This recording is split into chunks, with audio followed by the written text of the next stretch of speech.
Nah, karena deterjen ini kan bermacam-macam. Ada yang udah dia deterjen plus softener, ada juga dia deterjen udah plus.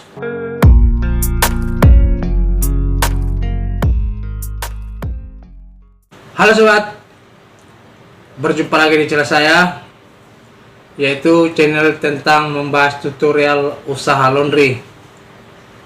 Bagaimana kabar para sobat? Mudah-mudahan sehat-sehat walafiat atau sehat-sehat saja semua di saat menjalankan usaha kita masing-masing. Jadi topik kita kali ini sobat, yaitu membahas tentang deterjen laundry, dimana kemarin ada yang bertanya, apakah jika kita sudah menggunakan deterjen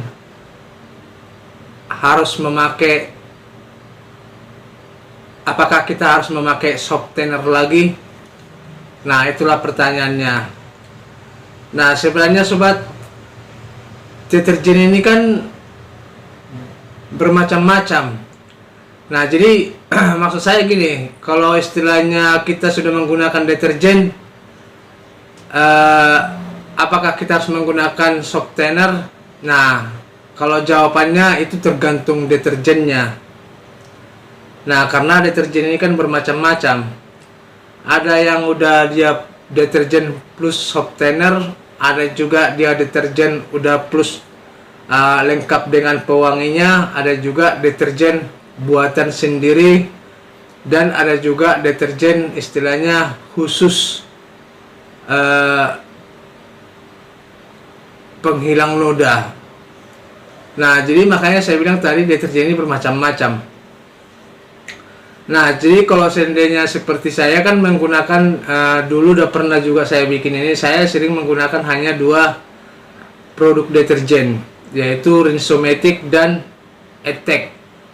Nah, karena istilahnya saya menggunakan itu di Rinsomatic ini kan sudah komplit kalau menurut saya, dan istilahnya hasilnya juga lebih bagus daripada deterjen yang pernah saya gunakan. Sama itu seperti deterjen yang merek Attack. Nah, jadi itu kalau saya menggunakan itu deterjen yang dua produk itu, saya tidak menggunakan yang namanya softener. Lain hal kalau seandainya kita mencuci pakaian yang warna putih, contohnya saya membuat atau menambahkan dengan panis, yaitu pemutih. Karena dalam deterjen Rinsomatic ini kan tidak ada dibikin plus pemutih, tidak ada ditulis di situ.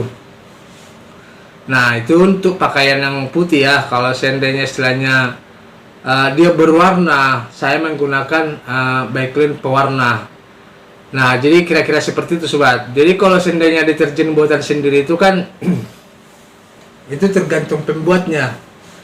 Nah, karena kita saya tidak bisa bilang kalau deterjen buatan sendiri itu udah komplit semua. Udah di situ semua, sama apanya, sama softenernya, pewanginya semua. Nah, karena istilahnya cara pembuatannya kan berbeda-beda, cara pembuatan deterjen masing-masing. Nah, itu kalau deterjen buatan sendiri. Nah, kalau lainnya seperti deterjen yang lain, kalau makanya saya bilang tadi bermacam-macam deterjen yang lain, belum tentu itu semua deterjen itu ada softenernya. Nah, tapi saran saya sih, ya kan, kalau seandainya kita menggunakan sebuah produk deterjen, kita baca-baca dulu. Di situ kan ada istilahnya komposisinya, bahannya apa, apakah dia udah plus softener, bisa kita baca. Nah, memang kalau seandainya memang belum ada tertulis di situ ya, gak salah kita membuat softener pas proses pencucian. Nah, tapi kalau saya biasanya sih kalau saya menggunakan deterjen Attack yang bermerek Attack, dia kadang-kadang saya bukan kadang-kadang sih, saya juga menggunakan softener sebenarnya. Nah, tapi itu yang merek Attack ya. Kalau Rinsomatic saya tidak pernah menggunakan. Nah, jadi makanya saya bilang tadi tergantung deterjennya sendiri. Nah, solusinya atau jawabannya ya tergantung deterjennya. Tapi kalau seandainya istilahnya bimbang atau ragu, kita lebih baik seperti yang saya katakan tadi itu kita baca dulu. Nah, komposisinya apa? Di situ kan ada lengkap semua, dibikin di bungkus deterjen tersebut. Nah, baru jika kita membeli deterjen literan juga ada juga itu. Nah, atau jika tidak ada bisa kita tanya si penjual. Nah, jadi nggak usah bingung-bingung kalau masalah seperti ini. Dulu juga sudah pernah saya bahas semua ini deterjen ini, tapi ya memang dulu itu saya membahas deterjen itu ya 2 produk. Nah, dan itu juga kualitasnya cukup bagus untuk laundry, untuk pakaian laundry, dan hasilnya juga lumayan dan tidak mengecewakan. Bahkan istilahnya karena hasil deterjen tersebut lumayan bagus, saya sampai sekarang menggunakan itu. Dan kalau ditanya memang harganya lumayan harganya. Nah, jadi ya, tapi kalau masalah harga deterjen ini sih menurut saya tidak masalah ya, soalnya untuk memaksimalkan hasil kerja kita nggak masalah harga, kalau masalah harga deterjen tersebut. Yang penting pelanggan tidak kecewa melihat kita. Nah, makanya saya tetap masih menggunakan deterjen yaitu Rinsomatic. Oke sobat, kira-kira sampai di sini penjelasan saya kali ini, yaitu membahas tentang deterjen.